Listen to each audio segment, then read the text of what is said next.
What questions I've always encountered in pharmacy?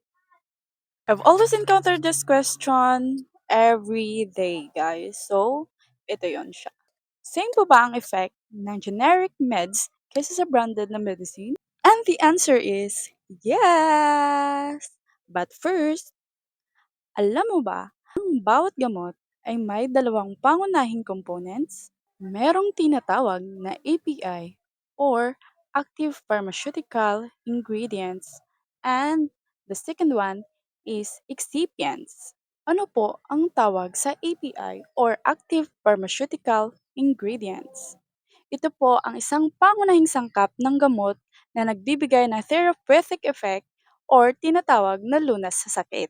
At ang excipients naman po, ito ay tinatawag na hindi aktibong sangkap ng gamot na tumutulong sa stability, sa taste or lasa or shelf life ng gamot at kung paano na-absorb ng ating katawan ang gamot. So, kapag sinabing branded, ang generic, parehong gamot na pinag-uusapan na may parehong active pharmaceutical ingredient.